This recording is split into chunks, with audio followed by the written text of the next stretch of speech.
കെട്ടിടത്തിനായി ഭർത്താവ് doctor George Joseph ഓടഗതി മാറ്റിയെന്ന ആരോപണത്തിൽ മറുപടിയുമായി മന്ത്രി വീണ ജോർജ്.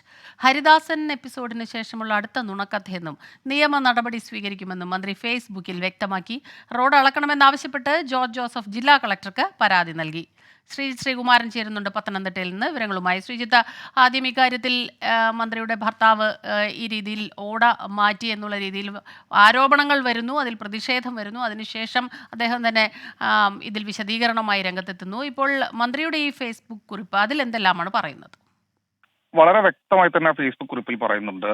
ഹരിദാസ എപ്പിസോഡുകൾക്ക് ശേഷം അടുത്തതായി മാധ്യമങ്ങളും ഒരു വിഭാഗം കോൺഗ്രസുകാരും അവതരിപ്പിക്കുന്ന നുണക്കഥ അത് പൊളിഞ്ഞു എന്ന് തന്നെയാണ് മന്ത്രിയുടെ ഫേസ്ബുക്കിൽ പറയുന്നത്. മന്ത്രിയുടെ ഭർത്താവ് ജോർജ് ജോസഫ് കഴിഞ്ഞ ദിവസം തന്നെ നമ്മളോട് വ്യക്തമാക്കിയിരുന്നു, അടിയന്തരമായി തന്നെ പരാതി നൽകും, അത് നിയമ നടപടി സ്വീകരിക്കും. ഇത് കൂടാതെ പുറമ്പോക്ക് ഭൂമി, കോൺഗ്രസ് ഓഫീസ് നിൽക്കുന്നത് പുറമ്പോക്ക് ഭൂമിയിലാണ്, ഇത് കണ്ടെത്തണം, ആ പുറമ്പോക്ക് തിരികെ പിടിക്കണമെന്നാവശ്യപ്പെട്ട് നടപടി സ്വീകരിക്കും എന്ന് പറഞ്ഞു. ഇന്നലെ വൈകിട്ടോടുകൂടി ജില്ലാ കളക്ടർക്ക് അദ്ദേഹം ഒരു പരാതി നൽകിയിട്ടുണ്ട്. ആ പരാതിയുടെ പകർപ്പാണ് നമുക്ക് ഇപ്പോൾ ലഭിച്ചിരിക്കുന്നത്. പുറമ്പോക്ക് ഭൂമി അളന്ന് തിട്ടപ്പെടുത്തണം, അതിൽ കയ്യേറ്റം ഉണ്ട് എന്ന് തന്നെയാണ് പറയുന്നത്.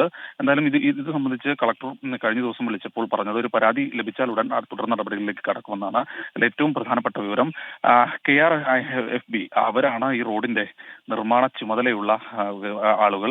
അവരെ എന്തായാലും ഇന്ന് അധികൃതരെ വിളിച്ചു വരുത്തും. ഇതുകൂടാതെ കമ്പനി പ്രതിനിധികളെയും ജില്ലാ കളക്ടർ വിളിച്ചു വരുത്താൻ തീരുമാനിച്ചിട്ടുണ്ട്. എന്നാലും ഏഴംകുളം കൈപ്പട്ടൂർ റോഡിന്റെ ഓടയുടെ നിർമ്മാണത്തിലാണ് ഈ ഗതിമാറ്റം എന്ന തരത്തിലുള്ള ആക്ഷേപം ഉയർന്നിരിക്കുന്നത്.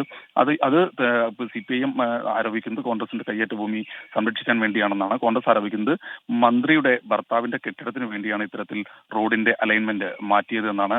എന്തായാലും ഈ വിഷയത്തിൽ രാഷ്ട്രീയ വിവാദം ചൂടുപിടിക്കുകയാണ്. അതിനിടെയാണ് ഇത്തരത്തിലൊരു പരാതി ജില്ലാ കളക്ടർക്ക് ലഭിച്ചിരിക്കുന്നത്. ജില്ലാ കളക്ടർ ഈ വിഷയത്തിൽ ഉചിതമായ നടപടി കൈക്കൊള്ളുമെന്ന് അറിയിച്ചിട്ടുണ്ട്. ശരി, ശ്രീകുമാരനാണ് പത്തനംതിട്ടയിൽ നിന്ന് വിവരങ്ങളുമായി നമുക്കൊപ്പം ചേർന്നത്.